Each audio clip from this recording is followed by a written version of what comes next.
And the next example is example 10.10, that is low order numerical. Commercial HCl is 12 molar.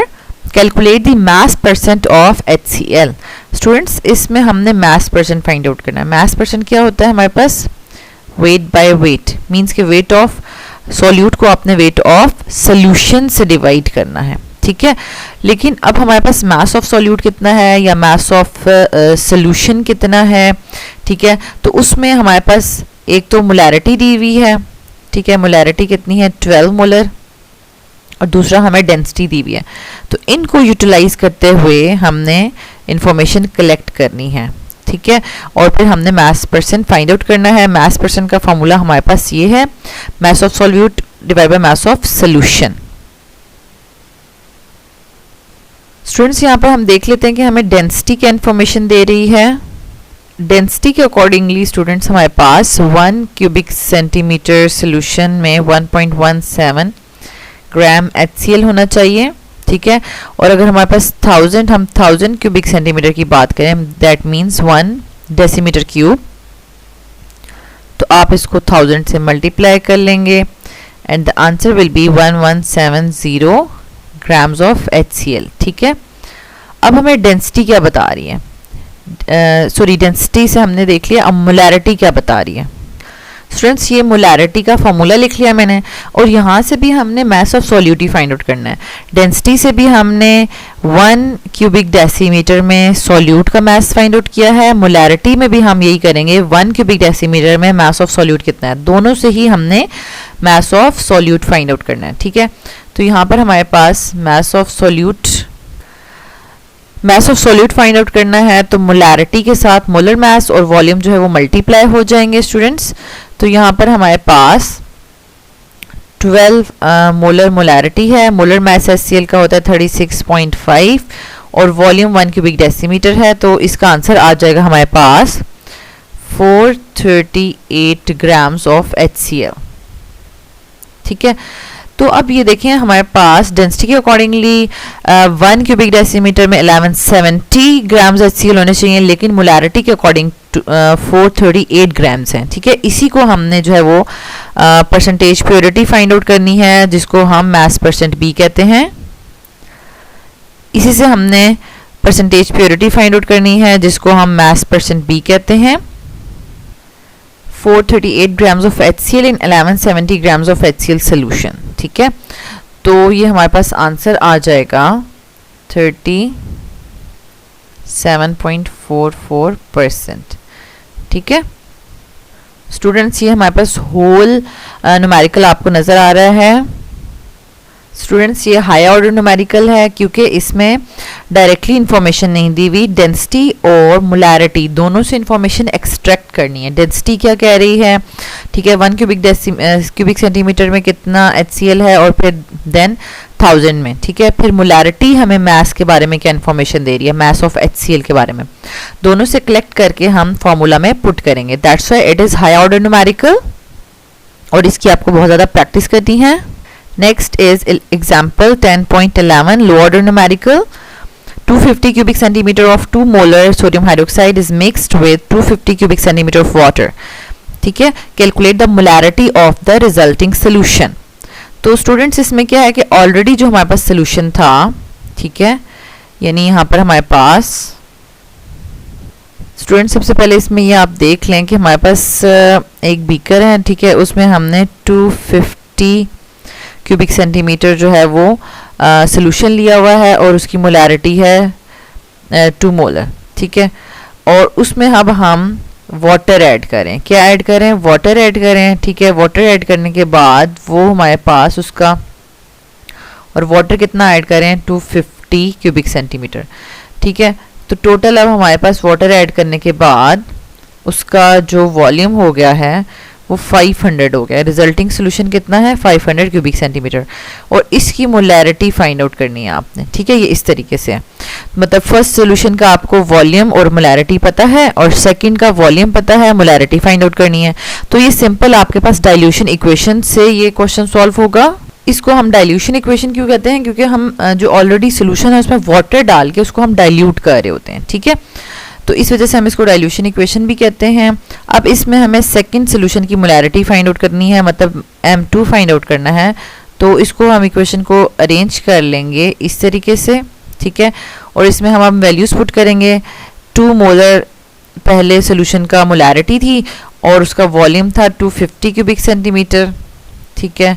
और second की जो है वो हमारे पास टोटल वॉल्यूम जो है वो 500 क्यूबिक सेंटीमीटर था। अगर आप इनको क्यूबिक सेंटीमीटर को डेसीमीटर में भी कन्वर्ट करना चाहते हैं तो कर लें, अगर नहीं भी करते तो ये यूनिट्स आपस में कैंसिल आउट हो जाएंगे and you will get answer 1 molar, ठीक है। तो ये इसका आंसर है। Next is example 10.12 that is low order numerical.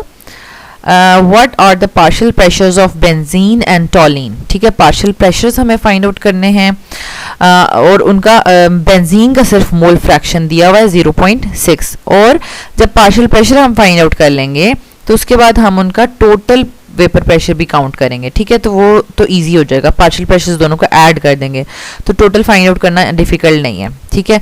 तो वेपर प्रेशर्स दोनों के दिए हुए हैं, प्योर बेंजीन का भी और प्योर टॉलिन का भी वेपर प्रेशर दिया हुआ है, ठीक है, एट 25 डिग्री सेंटीग्रेड।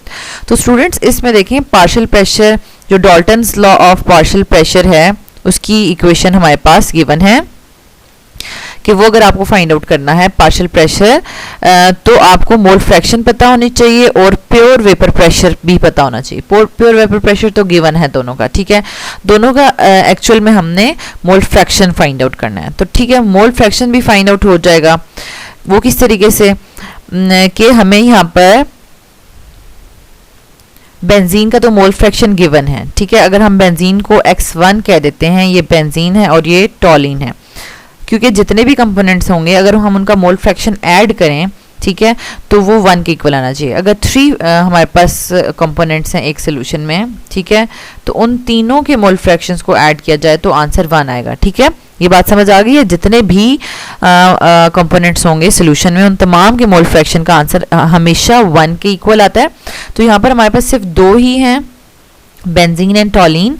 तो बेंजीन एंड टॉलिन में से जब हमें बेंजीन का पता है तो हम टॉलिन का फाइंड आउट कर सकते हैं। Mole fraction of benzene plus mole fraction of toluene is equals to 1। तो मोल फ्रैक्शन अगर हमने टॉलिन का फाइंड आउट करना है तो 1 minus mole fraction of benzene, तो वो हमारे पास आ जाएगा 0.4। ओके, तो अब हम इसको यूटिलाइज करते हुए अब हम इंडिविजुअल प्रेशर्स दोनों के फाइंड आउट कर लेते हैं। प्रेशर ऑफ बेंजीन, तो इसका मोल फ्रैक्शन मल्टीप्लाई बाय इसका टोटल प्रेशर जो है हमारे पास,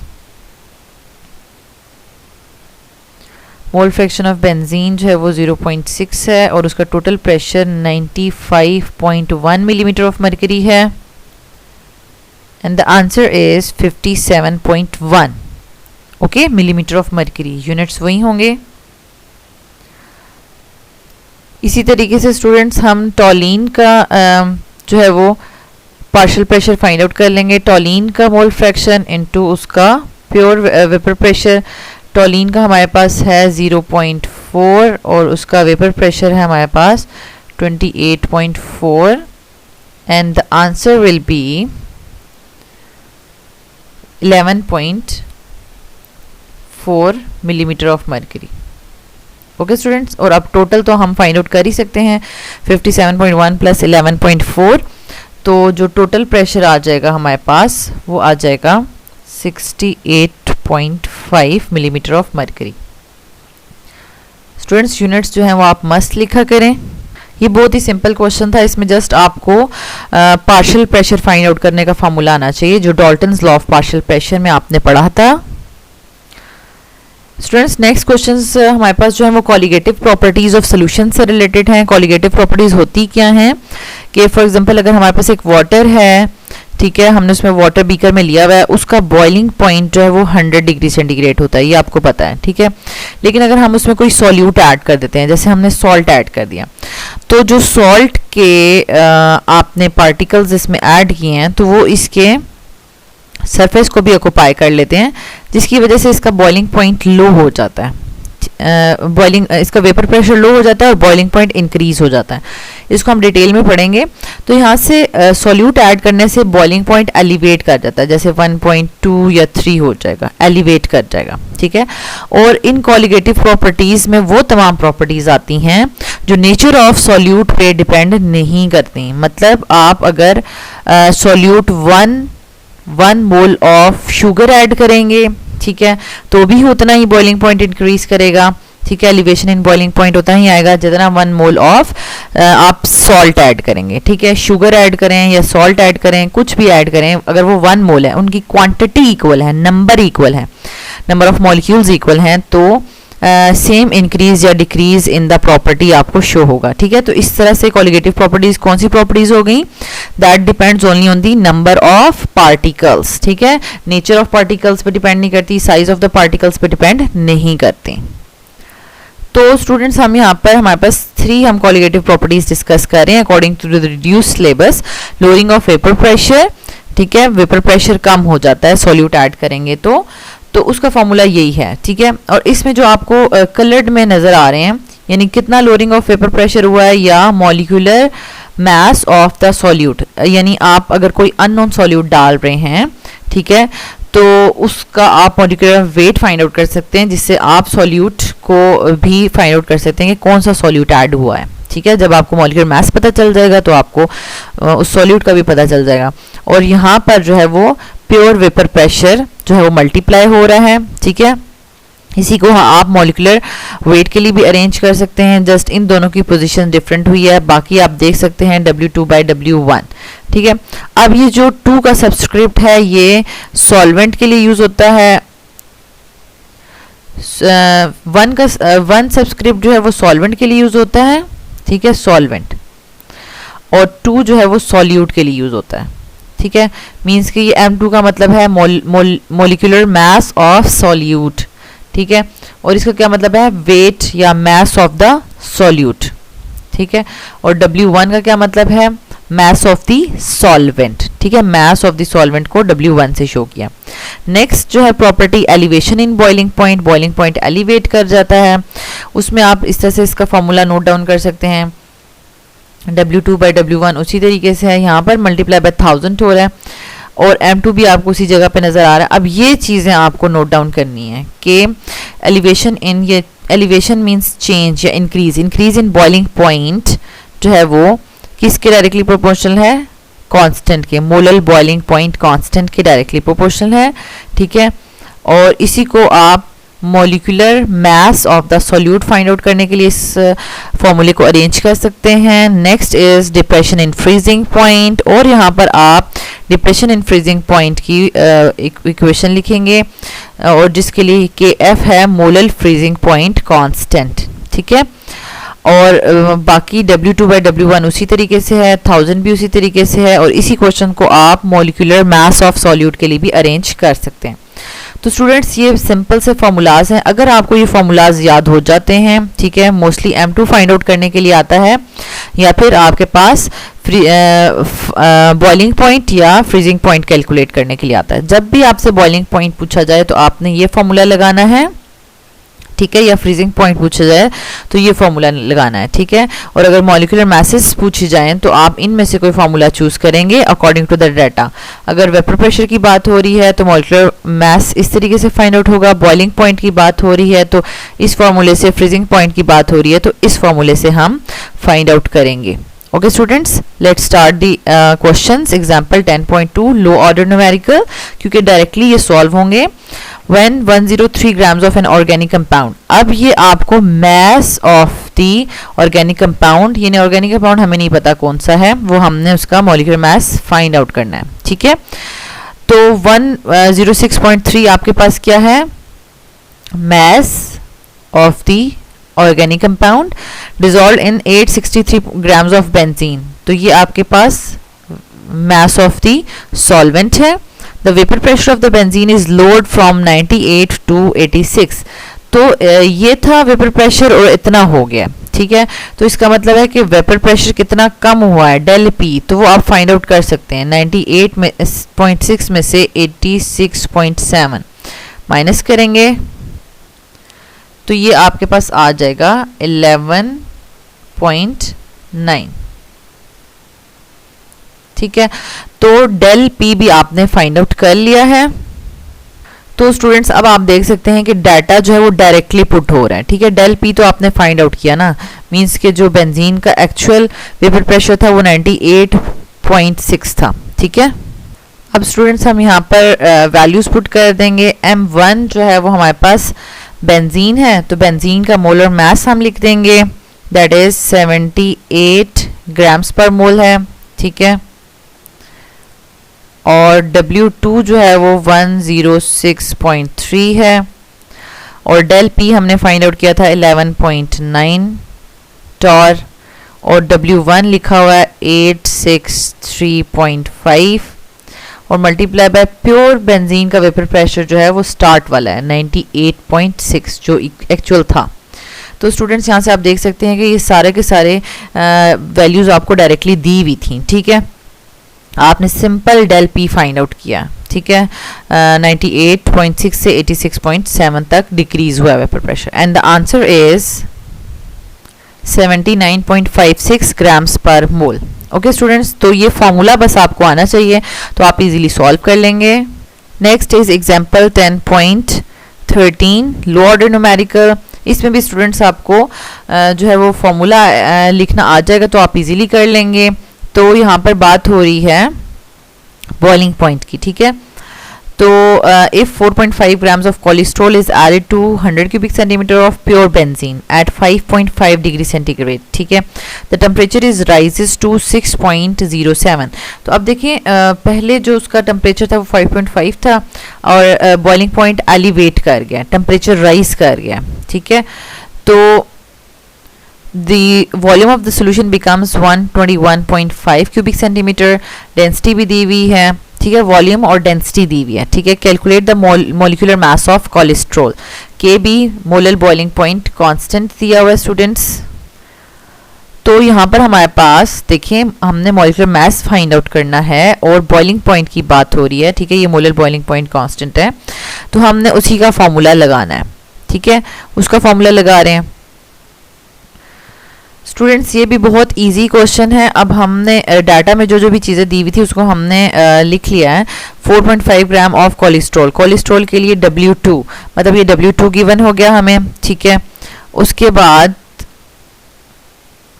W2 हमें गिवन है, KB भी गिवन है। ठीक है, और 1000 तो फॉर्मूले में ही है, और T1 पहले टेम्परेचर 5.5 था, देन 6.07 हो गया। इन दोनों को 6.07 में से 5.5 माइनस करेंगे, डेल TB भी आ जाएगा। अब है क्या कि W1 नहीं दिया हुआ। ठीक है, W1 फाइंड आउट करना बिल्कुल भी मुश्किल नहीं है, क्योंकि मास ऑफ द सोल्यूशन, अगर हम mass of the solution find out कर लें, ठीक है, तो वो हमें डेंसिटी भी दी हुई है। ठीक है, और वॉल्यूम ऑफ द सोल्यूशन भी दिया हुआ है। ठीक है, तो डेंसिटी कितनी है 0.897, और वॉल्यूम है 121.5, ठीक है, क्यूबिक सेंटीमीटर। तो हमारे पास ये आंसर आ जाएगा 108.99 ग्राम्स। ये सोल्यूशन का मास है स्टूडेंट्स। ठीक है, क्योंकि डेंसिटी वॉल्यूम दिया हुआ था। अब जब आपके पास सोल्यूशन का मास आ गया है, तो उसमें से जब आप 4.5 मींस के सॉल्यूट का मास निकालेंगे, तो आपके पास सॉल्वेंट का मास आ जाएगा। ठीक है, तो अब आप यहाँ पे लिखेंगे मास ऑफ सॉल्वेंट। ठीक है, mass of solvent find out करना है, तो 108.99 माइनस 4.5 ग्राम्स, तो ये हमारे पास आ जाएगा 104.4 ग्राम्स। ओके स्टूडेंट्स, तो अब सिंपल हमें यहाँ पर W1 फाइंड आउट करना था, बाकी सारा का सारा डाटा दिया हुआ था। अब हम इसको पुट कर लेते हैं, and the answer will B 386.86 grams per mole. तो ये कोलेस्ट्रॉल का जो है वो मॉलिक्यूलर मास आ गया। Okay students, and the last example is 10.14 low order numerical. In large quantities, the nicotine is deadly poison. If 3.62 grams of nicotine is added in 73.4 grams of pure water, means ये solvent है. The freezing point of the solution is this. Freezing point कम हो गया है, molecular mass find out करना है. अब हमने KF formula वाला find out लगाना है formula. Okay students, डाटा में हमें जो कुछ गिवन है 3.62 डाटा में हमें जो कुछ गिवन है 3.62 उनको हम अंडरलाइन कर लेते हैं। ये हमारे पास सॉल्यूट का वेट है, ठीक है। ये प्योर सॉल्वेंट मतलब ये सॉल्वेंट का वेट है W1, W2 गिवन है, KF भी गिवन है और डेल TF जो है वो उन्होंने हमें ये लिखा है, ठीक है। यानी the freezing point of solution is this. तो अब ये फ्रीजिंग पॉइंट ये है, तो इसका क्या मतलब है कि वैसे वाटर का फ्रीजिंग पॉइंट क्या होता है, वाटर किस पे फ्रीज होता है 0 डिग्री सेंटीग्रेड पे, ठीक है। तो अब उसका फ्रीजिंग पॉइंट क्या हुआ, डिप्रेस हो गया, ठीक है। ये हमारे पास T1 है, ठीक है। हाई में से T2 माइनस करेंगे 0.563, तो स्टूडेंट्स ये हमारे पास आंसर आ जाएगा 0.563 डिग्री सेंटीग्रेड, ओके।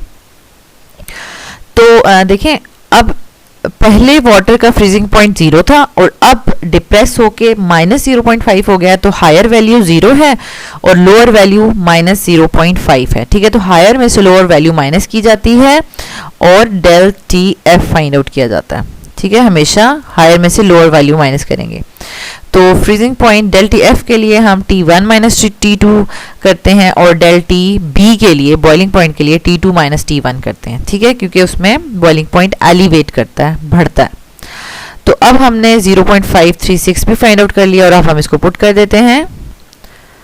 तो स्टूडेंट्स यहाँ पर हमारे पास 1.86 और W2 हमारे पास है 3.62, डेल TF है 0.563 और W1 है 73.4 और ये 1000, okay. And the answer will be 162.93 grams per mole. तो ये मॉलिक्यूलर वेट हो गया। Next is the according to the reduced syllabus 2020 according to the reduced syllabus 2020 to 2021 जो सेल्फ चेक एक्सरसाइज इंक्लूडेड हैं वो हैं 10.3, 4, 5, 6, 7, 8 और इनमें उनको अगर हम डिवाइड करें low order and high order numericals में, तो इसमें हाई ऑर्डर में हमारे पास 10.3 एंड 10.5 इंक्लूडेड है, ओके स्टूडेंट्स।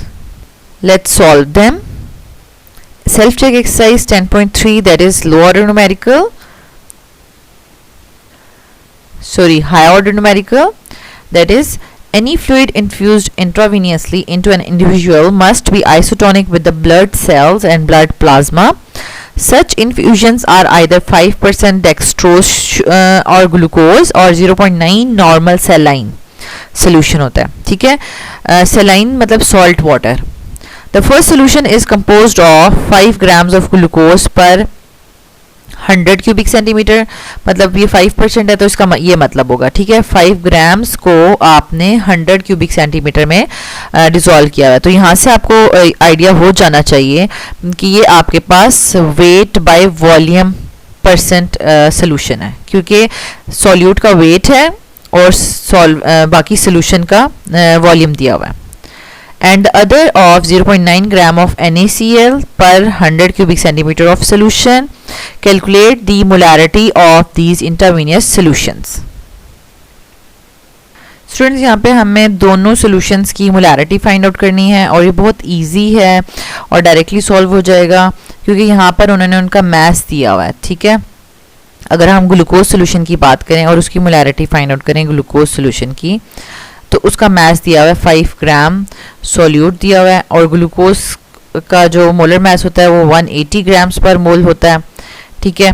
और इसका जो हमारे पास वॉल्यूम है 100 क्यूबिक सेंटीमीटर, उसको हम 1000 से डिवाइड करेंगे तो वो आ जाएगा 0.1 क्यूबिक डेसीमीटर। तो हमारे पास इसका आंसर आ जाएगा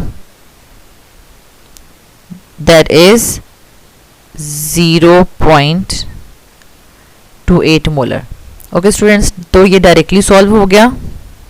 सेकेंड सेलाइन सोल्यूशन की भी इसी तरीके से हमने फाइंड आउट करनी है और वो भी दिया हुआ है 0.9 ग्राम NaCl है, ठीक है। तो सोडियम क्लोराइड का हमारे पास हो जाता है molecular mass 58.4 2.5 grams per mole. Okay, और इसमें सोल्यूशन जो है वो 100 क्यूबिक सेंटीमीटर है, उसको 1000 से डिवाइड करेंगे तो 0.1 क्यूबिक डेसीमीटर आ जाएगा and the answer will B 1.54 molar. And the next self-check exercise is 10.4, that is lower numerical. Calculate parts per million by mass of calcium in 2.5 gram tablet that contains 500 milligrams of calcium. Students, यहाँ पे हमने simple parts पर million का formula लगाना है और इसमें values put करनी है। अब वैल्यूज़ जब पुट करेंगे बस इस चीज़ का ख्याल रखना है कि जो यूनिट्स हैं वो सेम होने चाहिए ताकि वो कट ऑफ हो जाए। यहाँ पे यूनिट सेम नहीं है, ठीक है। कैलकुलेट पार्ट्स पर million by mass of calcium in 2.5 gram tablet. अब टोटल जो टैबलेट है वो 2.5 ग्राम की है, ठीक है, और जो कैल्शियम का मास है that contains 500 milligrams of calcium. 500 मिली को हम चेंज कर देते हैं 10⁻³ ग्राम्स और यहाँ पर हमारे पास आंसर आ जाएगा 0.2 10⁻⁶ parts per million. Okay students, and the next question is wastewater from the cement factory that contains 22 milligrams of calcium ions and 0.006 grams magnesium ions per kg of the solution. Calculate the concentration of both in parts per million. तो students यहाँ पर अगर हम पहले calcium ions का parts पर million जो है वो फाइंड आउट करें कंसंट्रेशन, तो हम यहाँ पर क्या लिखेंगे, अब ये मिलीग्राम में है और सोल्यूशन केजी में है। केजी को हम ग्राम्स में करेंगे तो ये 1000 ग्राम्स हो जाएगा, ठीक है, 10⁻⁶, और 22 इंटू 10⁻³ ग्राम्स, इसको भी हमने ग्राम्स में कर लिया, ठीक है, and the answer will B 22 parts पर मिलियन। तो ये कैल्शियम की कंसंट्रेशन हो जाएगी। इसी तरीके से हम मैग्नीशियम आयंस की कंसंट्रेशन फाइंड आउट करेंगे तो वो है हमारे पास 0.006 ग्राम्स और उसका भी सोल्यूशन जो है वो हमारे पास 1 kg है, that is 1000 grams into 10⁻⁶, and the answer will B 6 parts पर मिलियन। तो ये भी स्टूडेंट्स देखें डायरेक्टली सॉल्व होने वाले क्वेश्चन हैं, जस्ट आपने यूनिट्स का ध्यान रखना है कि वो किस तरह से कट ऑफ होंगे, अगर वो डिफरेंट हैं तो उनको सेम यूनिट्स में ले आएं, ठीक है। And the third question of this self check is gold occurs in sea water at an average concentration of 1.09 10⁻² parts per billion. How many kg of water must be processed to recover 1 gram of gold? अब हमने यहाँ पर students find out करना है mass of water, means के mass of solution, यानी कितना solution water का सोल्यूशन जो है वो प्रोसेस किया जाएगा तो उसमें से गोल्ड रिकवर होगा। तो वो जो mass of water है, तो स्टूडेंट्स हम यहाँ पर अगर इनकी वैल्यूज लिखें, पार्ट्स पर बिलियन वैल्यू गिवन है 1.09 10⁻² और सॉल्यूट जो है वो 1 ग्राम हमने रिकवर करना है, तो मास ऑफ सॉल्यूट या मास ऑफ वाटर जो है वो हम यहाँ पर फाइंड आउट कर लेंगे मल्टीप्लाई बाय 10⁻⁹। तो अब हमने mass of water find out करना है, तो उसके लिए इस फॉर्मूले को अरेंज किया जाएगा, then it will be 1 into 10⁻⁹ divided by 1.09 10⁻⁻² and the answer will be 9.17 10⁻⁷ kg, ठीक है। तो अगर आपने ग्राम्स में करना है तो ये 10⁻10 आ जाएगा, ठीक है, और अगर केजी में बताना है तो ये 10⁻⁷ kg आ जाएगा। Okay okay students, next is self check exercise 10.5 that is higher order numerical, और इसका जो फर्स्ट क्वेश्चन है, what is the mole fraction of urea in an aqueous solution that is 0.25 molar urea। तो अब urea solution में दो चीज़ें हैं, यूरिया प्लस वाटर, ठीक है, तो इसमें से इन्होंने सिर्फ हमें यूरिया का मोल फ्रैक्शन फाइंड आउट करने के लिए कहा है। ठीक है, तो mole fraction of urea find out करना है, तो हमें number of moles of urea और total number of moles of urea plus number of moles of water यहाँ पर पुट करने हैं। ओके स्टूडेंट्स, तो यहाँ पर हमारे पास number of moles of urea कहाँ से पता चलेंगे? ये जो 0.2 मोल का वर्ड लिखा है ये क्या है? मोलैलिटी क्या होती है? मोलैलिटी होती है moles per KG of solvent, ये होता है मोलैलिटी। ठीक है, मोलैलिटी का ये मतलब होता है। तो इसका मतलब है कि 0.25 मोलल का मतलब है 0.25 moles of solvent in 1 kg of water. ठीक है, तो ये इसका मतलब है कि ये डाटा हमें इंफॉर्मेशन दे रहा है। ठीक है, यूरिया के तो मोल्स डायरेक्टली हमें पता चल गए 0.25। ठीक है, 0.25। अब हमें वाटर के मोल्स फाइंड आउट करने हैं। ठीक है, तो वाटर के मोल्स हम किस तरीके से फाइंड आउट करेंगे? वाटर का हमें मास पता चल गया 1 kg। ठीक है, तो हम उसके मोल्स फाइंड आउट कर लेते हैं।